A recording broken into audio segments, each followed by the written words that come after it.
19장 20절부터 31절까지입니다. 우리 한 절씩 교독하고 31절 같이 읽도록 하겠습니다. 아모스의 아들 이사야가 히스기야에게 보내 이르되 이스라엘 하나님 여호와의 말씀이 내가 아수르 왕 사네립 때문에 내게 기도하는 것을 내가 들었노라 하셨나이다.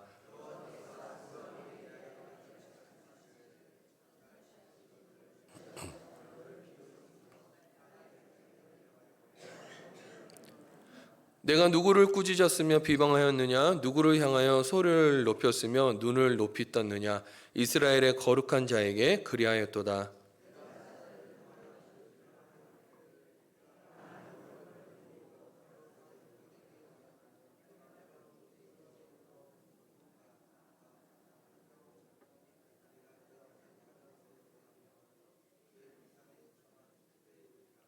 내가 땅을 파서 이방의 물을 마셨고 나의 발바닥으로 애굽의 모든 강들을 말렸노라 하였도다.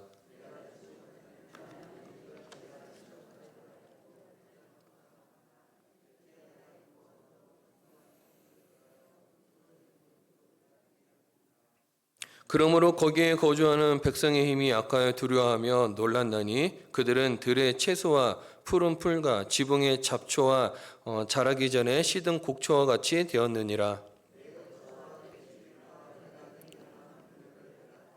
내게 향한 분노와 내 교만한 말이 내 귀에 들렸도다. 그러므로 내가 갈고리를 내 코에 깨고 재갈을 내 입에 물려 너를 오던 길로 끌어 돌이키리라 하셨나이다.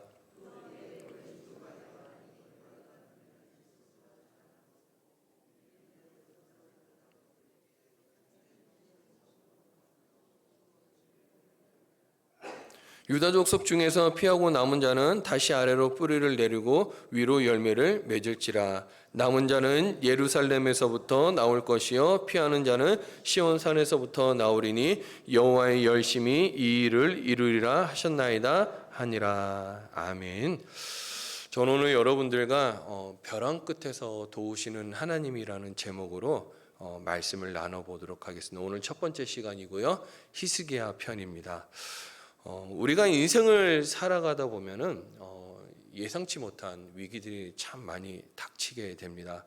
하루아침에 건강에 적신호가 켜지기도 하고 또 수십 년 또 수년 몸을 담았던 직장이 또 하루아침에 문을 닫기도 합니다.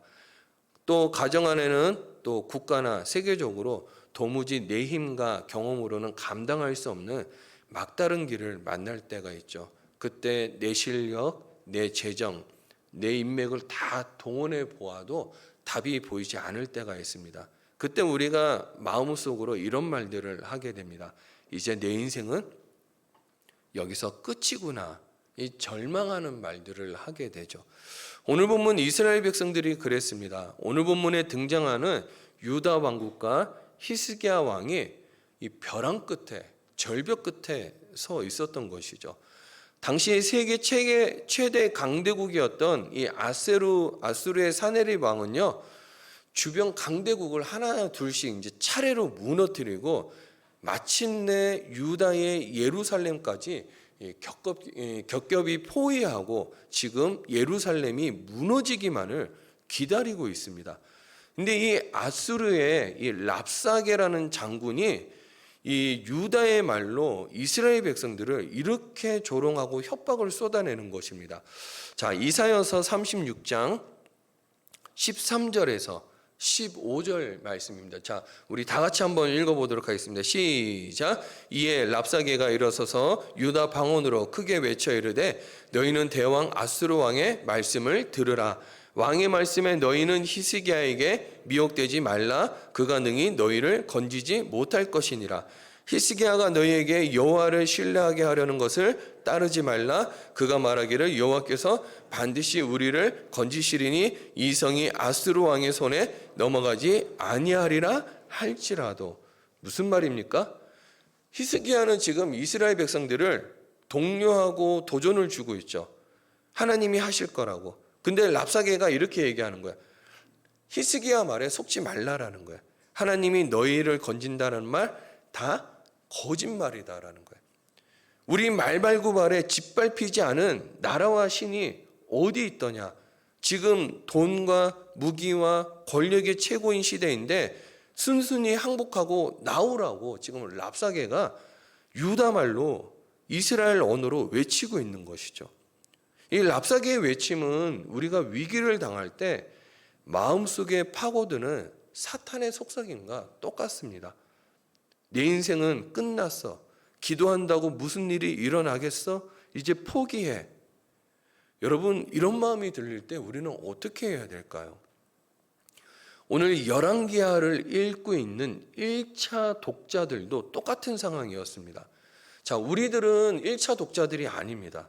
1차 독자는 누구냐 하면요, 바벨론 때문에 나라가 망하고 나라가 멸망해서 포로로 끌려간 유다 백성들입니다. 열왕기하의 저자 눈물의 선지자 예레미야는요, 이 무너져가는 5 왕을 지켜봤습니다. 그리고 예루살렘 성벽이 무너지고 성전이 불타며 이제 이스라엘 백성들이 바벨론 포로로 끌려가는 비극을 직접 겪게 됐죠. 예레미야 입장에서는 열왕기서를 기록한 목적은 명확합니다. 왜 우리가 이 지경이 되었는가? 하나님이 바벨론의 신보다 약해서 망한 것인가? 성경은 우리에게 아니다라고 답을 줍니다. 하지만 이스라엘 백성들은 나라가 멸망당해서 지금 포로로 끌려가 있어서 심각한 영적 공황 상태에 빠져 있었습니다. 또 하나님 분명히 약속하셨는데, 나라의 왕위가 영원하리라고 약속하셨는데 지금 그 약속이 끊어진 것처럼 보이는 거예요. 하나님의 임재의 장소였던 성전이 파괴되는 모습을 보면서 전쟁으로 하나님은 이방 신에게 패배했나? 라는 이 수치가 극에 달해 있었어요. 또 유다 백성들은 하나님은 우리를 이제 완전히 버리셨다는 이 절망감이 이 공동체와 개인을 지배하고 있었습니다. 예레미야는 우리에게 이렇게 도전을 합니다. 현재 바벨론 포로로 있는 백성들에게 강력한 도전을 주고 있죠. 아니다. 히스기야의 이야기를 내가 여기에 실어서 지금 1차 독자들과 또 우리들에게 들려주는 이야기는 강력한 희망의 복선과 소망을 주기 위함이었던 것이죠.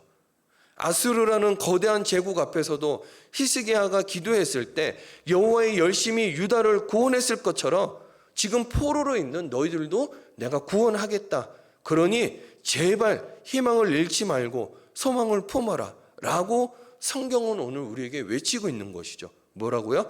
제발 희망을 가지라고, 제발 소망을 가지라고 말이죠. 사랑하는 여러분, 비록 아수르의 침공 때문에 또 바벨론의 이 침공 때문에 포로로 끌려가 끝난 것 같지만, 오늘 전쟁에서 지면 죽을 것 같지만, 그때 일하셨던 하나님은 지금도 여전히 일하시고 계십니다. 그러므로 우리가 하나님 앞에서 다시 하나님을 향해 영적 호흡을 가다듬으면 하나님의 열심히 우리를 회복시켜 주실 것입니다. 우리의 벼랑 끝에서 나의 계획이 무너지고 모든 것이 끝났다고 생각하는 그 순간에도 진짜 왕이신 창조주 하나님은 지금도 살아계시며 불꽃 같은 열심으로 일하시고 계신다라는 사실을 믿는 우리 모두 여러분들이 되길 주의 이름으로 축복합니다. 자, 열왕기하 19장 31절이 오늘 본문의 핵심입니다. 자, 우리 다 같이 한번 읽어보도록 하겠습니다. 시작. 남은 자는 예루살렘에서부터 나올 것이요 피하는 자는 시온 산에서부터 나오리니 여호와의 열심히 이 일을 이루리라 하셨나이다 하니라. 지금 하나님이 일하시겠다라고 선포하고 계시죠. 이것을 믿으라고 하나님은 지금 얘기하고 있습니다. 믿음의 주체는 내가 믿는 것 같지만 내가 아닙니다. 하나님입니다. 지금 히스기야에게 일어나는 모든 일을 통해서 하나님 말씀하시는 내용은 나를 믿으라는 것입니다. 이 말씀을 듣는 우리 모두에게 이것이 하나님의 응답이 되고 또 평소에 기도했던 주의 축복의 응답이 되길 주의 이름으로 축복합니다. 자, 그렇다면 오늘 이 벼랑 끝의 위기 속에서 히스기야가 이 위기를 어떻게 극복하는지 저는 여러분들과 한 3가지로 살펴볼까 합니다. 첫 번째, 끝이 보이지 않는 시간에도 성도에게는 제3의 길이 있습니다. 세상 사람들은 전쟁을 만나거나 위기가 닥치면요, 두 가지 중 하나를 선택합니다. 죽기 살기로 맞서 싸우거나 아니면 백기를 들고 비참하게 항복하는 것이죠. 그러나 예수님을 믿는 자녀들에게는 세상에서 알지 못하는 제3의 길이 있습니다. 바로 하나님께 나아가는 것입니다. 세상 모든 길이 다 막혀도 하늘의 길, 하늘은 언제나 열려 있기 때문입니다. 지금 랍사게의 모욕적인 편지를 받아들였거든요. 근데 히스기야가 가장 먼저 한 일이 있어요. 자, 오늘 본문 19장 1절입니다. 자, 우리 다 같이 한번 읽어보도록 하겠습니다. 시작. 히스기야 왕이 듣고 그 옷을 찢고 굵은 배를 두르고 여호와의 전에 들어가서, 자, 하나님의 전에 들어갔대요. 히스기야는 대책을 할 때 의논하기 위해서 신하들을 모아서 밤샘 회의를 하지 않았어요. 또 어떤 예언하는 자나 지혜자나 현인을 찾아 동분서주하며 머리를 굴리지 않았습니다. 오늘 본문에 뭐라고 얘기하냐면요, 여호와의 전에 들어가서, 하나님 전에 들어가서 엎드린 거예요. 자, 여기 하나님 전에 들어갔다라는 말이 순전히 공간의 이동을 얘기하는 것이 아닙니다. 이 문제를 내가 지금 해결할 수 없음을 인정하고 문제의 해결자이신 하나님께 내 모든 존재를 걸었다라는 뜻입니다. 여러분, 벼랑 끝에 서 계시지 않는 분도 계실 거예요. 하지만 벼랑 끝에 절망 가운데 있는 분들도 계실 수 있죠. 하지만 이런 위기는 지금이 아닐지라도 우리 모두에게 찾아온다라는 것이죠. 어쩌면 지금 있을 수도 있겠죠. 여러분, 벼랑 끝에 서 계십니까? 위기를 만났습니까? 해결할 수 없는 어려움이 있으십니까? 이때 중요한 것은 낙심하지 마시고 기도하시기 바랍니다. 성경 우리에게 이렇게 얘기합니다. 시편 34편 4절입니다. 자, 우리 다 같이 한번 읽어보도록 하겠습니다. 시작. 내가 여호와께 간구하매 내게 응답하시고 내 모든 두려움에서 나를 건지셨도다. 세상에는요, 낙심케 하는 소리로 가득합니다. 실망하는 소리로 가득하죠. 우리가 하나님 앞에 서면 새 힘을 얻을 수 있습니다. 그런데 보통 사람들은요, 벼랑 끝에 서면 큰 위기와 어려움에 직면하게 됩니다. 이제 시야가 좁아지고 잘 알던 길도 못 찾고 허둥대죠. 눈이 다치고 귀가 들리지 않아요. 근데 히스기야가 주님 전에 들어가서 눈을 크게 뜹니다. 그리고 보이지 않는 하나님을 바라보죠. 시야를 넓힙니다. 크게 보았습니다. 있는 힘을 다해 하나님께 부르짖었습니다. 적들이 사방을 포위하고 있지만 위에 계신 하나님을 바라보며 문제 해결을 강구하고 있습니다. 히스기야는 영적으로 철저하게 눈을 들어 위를 바라보기 시작한 거예요. 사랑하는 여러분, 기도를 한다라는 것은요, 방향을 바꾸는 것을 이야기하는 거예요. 문제가 나에게 다가온다 해서 문제를 향해 돌진하면요, 분명히 다치거나 치명상을 입게 되어 있습니다. 하나님의 사람은 눈을 크게 뜨고 하나님께 나아가야 합니다. 그러면 문제의 실마리가 보이고 잡히게 되고 거기서부터 하나님이 일하시는 것을 경험하게 되는 것이죠. 나에게 큰 어려움이 있습니까? 기도하라는 사인입니다. 내가 해결할 수 없는 큰 문제로 벼랑 끝에 서 있다라면 이걸 알아야 돼요. 사면 초가에 내가 아무것도 할 수 없는 상황이라면 하나님이 더 큰 영광을 받으시기 위한 지금 일하시고 있는 중임을 믿어야 합니다. 우리가 기도하면 하나님은 우리를 외면하지 않는다라고, 버려두지 않는다라고 성경을 이야기하죠. 자, 예레미야서 29장 12절 13절입니다. 자, 여러분들만 한 목소리로 읽어보도록 하겠습니다. 시작.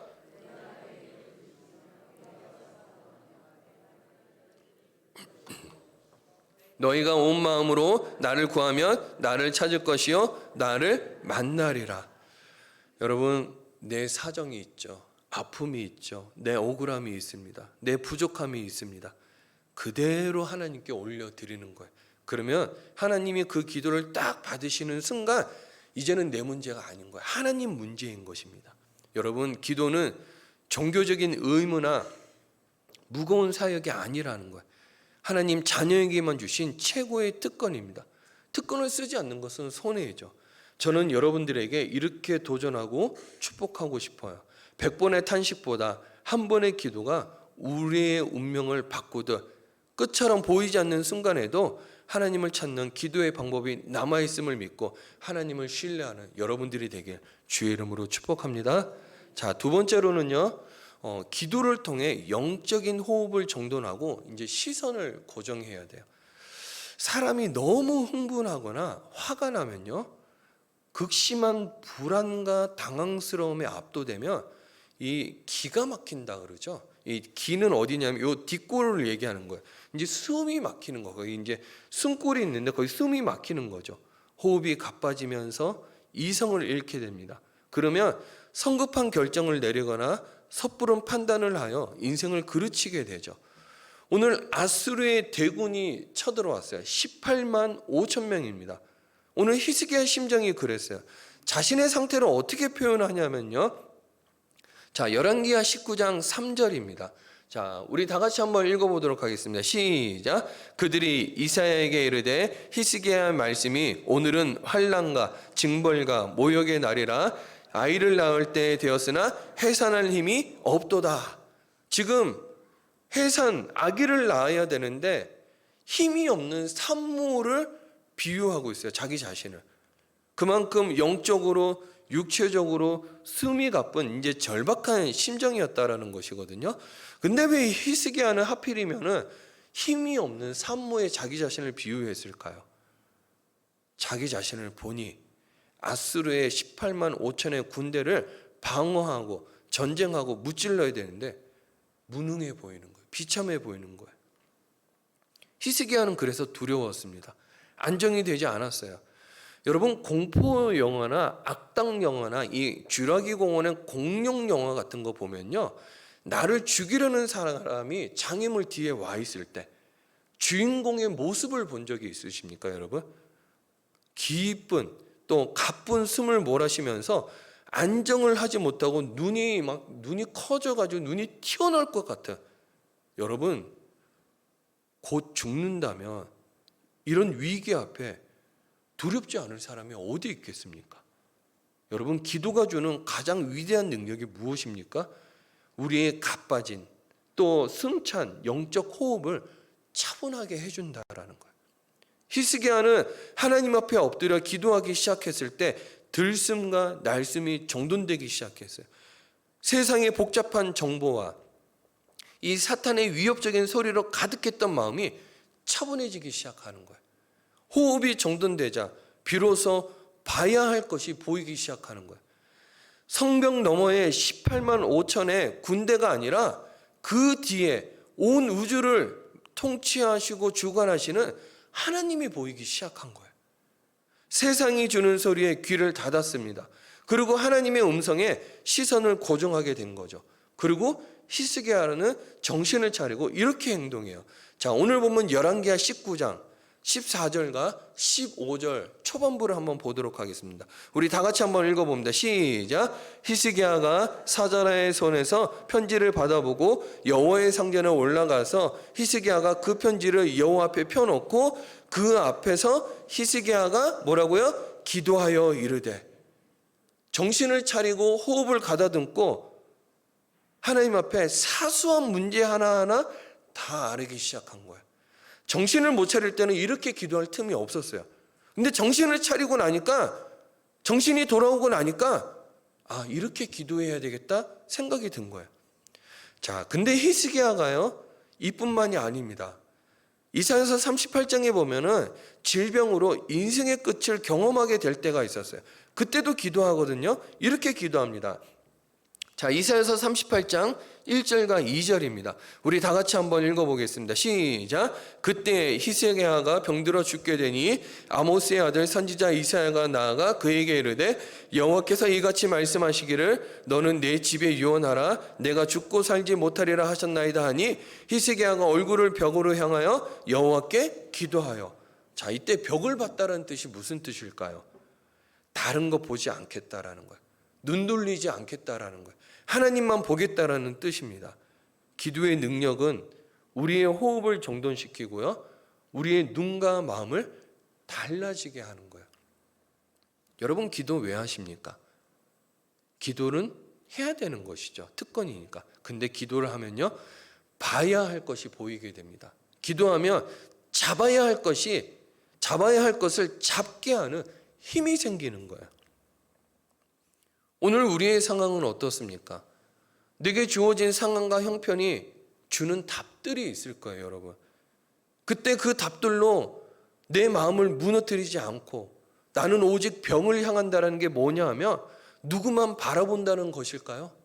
세상을 바라보지 않고 하나님만 바라보겠다는 것. 이것이 기도의 진짜 의미라는 거예요. 세상은 우리에게 이렇게 얘기하죠. 저래야 이겨. 세상은 저 방법을 써야 빨리 가. 세상은 저게 복된 거야. 라는 식으로 우리에게 답을 주려고 해요. 그때 우리 마음속에 그 정보와 소식들 때문에 세상의 답을 우리 마음속에 자꾸 밀어넣게 되죠. 그런데 그 중에 강력하게 세상이 주는 답이 뭐냐면요, 하나님이 계셔도 안 돼. 기도는 무용해라고 하는 말들입니다. 히스기야가 세상을 향해 눈을 들고 세상을 바라봤을 때 들려오는 소리가 뭐냐면 랍사게가 꼭 이렇게 외치는 것 같은 거야. 하나님은 무능해. 너희 신은 무력해. 못 보았어? 우리 아수르가 주변의 그 많은 나라와 신들을 군사력으로 말발굽 아래에 우리가 무너뜨리는 거 보지 않았어? 그러니 너희 신도 아무 일도 못할 거야. 이것이 오늘 본문의 내용이거든요. 지금은 어떤 시대입니까? 무기가 최고인 시대이죠. 전략이 최고인 시대입니다. 경제력이 최고인 시대라고 말하는 이 세상이 말하는 말들을 우리는 지금 듣고 있다라는 거야. 세상은 우리에게 말하고 있죠. 그 말을 듣고 있으면요, 하나님의 사람 히스기야가 기도할 수 있었을까요? 하나님을 향할 수 없었겠죠. 그런데 히스기야는 모든 불안한 마음을 가라앉히고 이렇게 기도합니다. 하나님, 내 삶의 주관자는 하나님입니다. 여러분, 기도는 내가 내 인생의 주인이 아니라 하나님이 내 삶의 주관자이심을 뼈저리게 고백하는 시간입니다. 믿으십니까? 호흡이 정돈된 성도는요, 환경에 휘말리지 않습니다. 그래서 질퍽한 땅을 걷든 메마른 광야를 걷든 당장 내 눈앞에 질병과 돈과 장애물이 가로막고 있을지라도 내 인생은 하나님의 손에 달렸다는 이 담대함을 가지고 성도다운 품격과 태도를 유지하며 걸어갈 수 있는 저와 여러분 우리 모두가 되길 주의 이름으로 축복합니다. 자, 세 번째로는요, 마지막입니다. 우리의 열심이 아닌 하나님의 열심이 전적인 회복을 이룹니다. 우리가 믿는 기독교는요, 인간의 정성과 노력으로 이 신을 감동시켜서 복을 이렇게 빨래 짜듯이 짜내는 그런 인가일의 종교가 아니에요. 우리 인간의 종교는요, 하나님이 계시해 주는 방법을 모릅니다. 모르기 때문에 인간 쪽에서 결과를 얻어내려면 특별한 방법을 써야 한다라고 생각하는 것이 인간의 종교예요. 그래서 108배, 3000배 등 이런 고행과 그 어떤 수행을 통해서 인간이 극도로 다다르게 되는 노력을 통해 감동한 신이 우리에게 응답할 것이다가 인간 종교의 패턴이에요. 이 기독교는 다르다라는 거죠.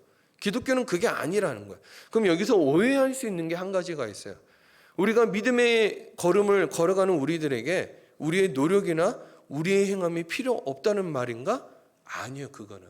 이게 무슨 말이냐 그러면요, 행함과 노력이 결과를 가져오는 게 아니라 하나님을 믿으니 우리에게 은혜 주시고 축복 주시고 결과를 주시고 열매를 주시고 결실을 주신 하나님의 반응 때문에 내가 오늘 너무 감사하며 또 달라진 삶을 살겠다라고 하는 더 나은 걸음을 걷겠다라고 하는 것이 기독교인의 노력이고 열정이라는 거예요. 근데 오늘 본문의 정반대 논리로 이야기해요. 자, 오늘 본문 31절 핵심 구절입니다. 자, 다시 한번 읽어보겠습니다. 시작. 남은 자는 예루살렘에서부터 나올 것이요 피하는 자는 시온산에서부터 나오리니 여호와의 열심이 이 일을 이루리라 하셨나이다. 여기 누가 이 일을 이룬다고요? 하나님. 내가 아니에요. 인간 왕들은 실패했죠. 사람의 나라는 지금 무너졌습니다. 근데 이 일을 끝내 성취하시는 주체는 하나님이라는 거예요.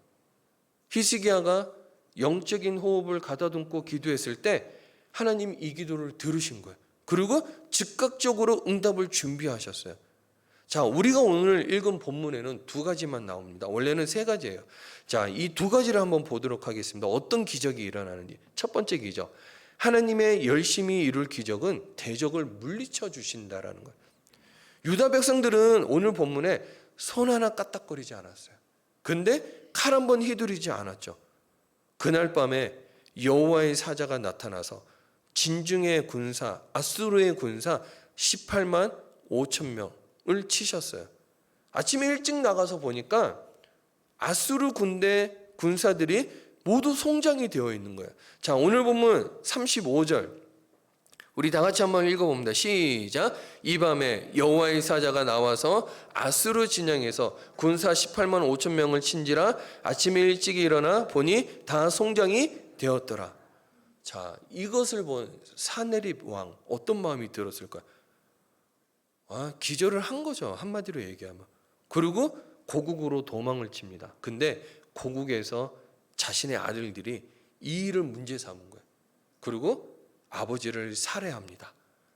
포로로 끌려가 끝이 보이지 않는 낭떠러지 앞에서 현재 어려움이 처해 보이지 않는 절벽 앞에 서 있는 저와 여러분들, 바벨론과 아수르가 강대국이어서 망할 것 같은 나에게, 그런데 하나님은 지금 벼랑 끝에서 무슨 말씀을 하시냐면 세상은 내가 주관해. 그러면 여러분 작은 나라를 가정, 여러분 자신을 경영하는 여러분들의 인생은 누가 주관하실까요? 좀 더 큰 나라인 여러분들의 가정과 사업, 직장은 누가 주관하실까요? 조금 더 큰 나라인 우리 교회와 나라는 누가 주관하실까요? 하나님인 거예요. 하나님. 그러니 누가 건재하면 우리도 건재할까요? 하나님입니다. 하나님. 역사의 주인은 사람이 아니라 하나님이심을 온 천하에 선포하신 사건이에요. 자, 그럼 두 번째로 하나님의 열심히 이룰 기적은요, 무너진 삶의 자리를 전적으로 회복시켜 주시겠다라는 거예요. 자, 오늘 본문 29절과 30절에 보면 전쟁으로 땅이 황폐해졌어요. 근데 전쟁으로 땅이 황폐해지니까 세 가지가 없었습니다. 의식, 주가 없어진 거예요. 지금 당장에 먹을 것이 없어졌어요. 군대는 다 물러가고 죽었지만은 근데 먹을 게 없으니까 하나님이 이걸 약속하는 거예요. 무슨 말입니까? 전쟁 후에 땅이 황폐해져 남은 유다 거민이 비록 2년간 출소를 못하게 되더라도 배를 조금 굶더라도 하나님의 특별한 섭리로 내가 식량 문제를 해결해 주겠다는 거예요. 여러분, 의식주 중에 배고픔이 제일 큰 문제 아닙니까? 저는 하나님 인간을 신기하게 지었다는 생각이 드는 거예요. 힘들어도요, 배가 고프면 먹더라고요. 절벽 끝에 있더라도 배가 고프면 먹더라고요. 장래가 있더라도 배가 고프면 먹더라고요. 어려운 일이 있더라도 배가 고프면 먹어요. 여러분, 이 중요한 먹는 문제를 해결해 준다라는 거예요. 성경에 보면 하나님은 어제나 오늘이나 동일하다라는 부분이 있습니다. 자, 히브리서 13장 8절 말씀입니다. 우리 다 같이 한번 읽어봅니다. 시작. 예수 그리스도는 어제나 오늘이나 영원토록 동일하시니라. 무슨 말입니까? 히스기야 시대 때 존재했던 하나님, 그 능력의 하나님 지금도 살아계셔서 역사하신다라는 거예요. 자, 그러면 하나님은 우리가 위기로 인해 입은 상처, 깨어진 관계, 무너진 재정의 환경과 이 모든 것들을 싸매시고 원상태로 치유하시는 분은 나의 몸부림이 아니라 하나님이라는 거예요. 오늘 본문을 통해서 히스기야의 이야기를 들려주시는 이유가 뭘까요? 히스기야에게 역사하셨던 그 능력의 하나님은 지금도 우리에게 똑같이 은혜와 축복을 베푸실 수 있다라는 것을 지금 우리에게 말하고 있는 거예요. 지금 우리 보고 이것을 믿으라고 하는 것이죠. 여러분, 믿음의 삶이란 내가 어떤 계획과 열심을 가지고 살아가는 것을 넘어서서 하나님의 열심이 내게 있다라는 사실을 절대 잃지 않는 거예요. 의심이 들죠. 왜 의심이 들지 않겠습니까? 하나님이 나를 어떻게 사랑하시고 나를 향한 열심을 가지고 계신다라는 것인지 우리가 의심이 될 때마다 바라봐야 될 곳이 한 군데 있어요. 그게 뭐냐 하면 십자가입니다. 십자가. 교회를 바라보는 거예요. 독생자 아들 예수 그리스도를 우리를 위해서 아낌없이 내어주시기까지 그 사랑하신 그 하나님의 열심이 저와 우리 여러분들의 삶의 저변에서 지금도 내가 서 있는 벼랑 끝에서 도우시고 계심을 믿는 여러분들과 제가 되길 주의 이름으로 축복합니다. 자, 이야기 하나 하고 마칠까 합니다. 이 유명한 데일 카네기라는 사람이 근심이여 안녕이라는 책에서 이런 얘기를 합니다. 메리큐스 마네라는 부인의 이야기를 해요. 이 남편이, 아이의 아내가 이 남편의 사업 부도로 이 가산이 다 탕진됐어요. 그리고 길거리로 나앉게 된 그런 상황이었습니다. 또 어린 자녀는 문방구에서 연필을 훔치다가 들켜서 학교에서 쫓겨났어요. 사방이 꽉 막힌 절망 속에서 그녀는 자녀들을 데리고 방 안에 들어가고 가스를 켜서 자살 시도를 합니다. 정신이 몽롱해지던 그 순간 얇은 벽 너머 이웃집에서 노래소리가 하나 들려오는 거예요. 내 모든 시험, 무거운 짐을 주 예수 앞에 아뢰이며 근심에 쌓인 날 돌아보사 내 근심 모두 맡으시네. 이 찬송가를 듣는데 이 마네라는 부인의 머릿속에 번개 같은 생각이 스쳐 지나가는 거예요. 왜 내가 죽을 용기는 가지면서 하나님 앞에 기도할 용기는 내지 못했을까? 가스를 잠그고 아이들을 방 밖으로 밀어낸 뒤 무릎을 꿇습니다. 눈물을 쏟으며 기도를 시작했죠. 하나님, 저에게 용기를 다시 주시옵소서. 이 용기를 통해서 다시 한번 삶을 일구어냅니다. 그리고 시골에 내려가 빈집을 얻어 새 삶을 꾸리게 되죠. 훗날 자녀들은 멋지게 성장했고 성공을 합니다. 근데 데일 카네기가 이 책의 결론에서 자, 이렇게 외쳐요. 자막 한번 띄워주세요. 자, 우리 다 같이 한번 읽어보겠습니다. 시작. 죽을 수 있는 용기를 가진 자들이여 하나님 앞에 기도할 수 있는 용기로 바꾸어 보십시오. 100번의 탄식보다 한 번의 기도가 당신에게 기적을 가져다 줄 것입니다. 이 시간 저는 여러분들에게 이렇게 도전하고 싶어요. 나의 한 걸음이 나를 그리 멀리 데려다 주는 것은 아니어도 우리는 계속 믿음의 걸음을 걸어야 합니다. 나의 한마디 말이 나 자신을 다 설명하는 것은 아니어도 우리는 계속 믿음의 말을 해야 합니다. 나의 사이즈가 한 인치 나를 크게 자라게 하는 것이 아니어도 우리는 계속 믿음으로 자라가야 합니다. 나의 행동이 모든 것을 이루어 놓는 것은 아니어도 우리는 계속 믿음으로 행해야 합니다. 그리고 마지막으로 단 한 번의 기도가 모든 것을 해결하는 것은 아니어도 우리는 계속 기도해야 합니다. 그것은 절망을 극복하는 희망이기 때문입니다. 자, 여러분들에게 다시 질문합니다. 지금 벼랑 끝에 절벽 끝에 서 계십니까? 물질의 끝입니까? 건강의 끝입니까? 아니면 인간관계의 끝입니까? 여러분, 세상 소리에 귀를 기울여 내 미래를 어둡게 만들지 마십시오. 세상 사람들이 알지 못하는 우리에게는 위대한 비밀 통로 기도라는 것이 있죠. 이 시간 영적 호흡을 가다듬고 무너진 환경 너머에 여전히 살아계셔서 역사하시는 그 하나님을 구하고 내가 해산할 힘이 없어 해산하지 못할 때 전능하신 하나님의 열심히 나를 찾아와 대적을 묶으시고 내 삶을 축복하게 하실 것을 믿으시기 바랍니다. 그러면 그 하나님은 여러분들의 하나님이 되고 우리를 위해서 일하시는 그 하나님을 경험하게 될 줄 주의 이름으로 축복합니다. 자, 우리 시간 다 같이 한번 찬양 한번 불러보도록 하겠습니다.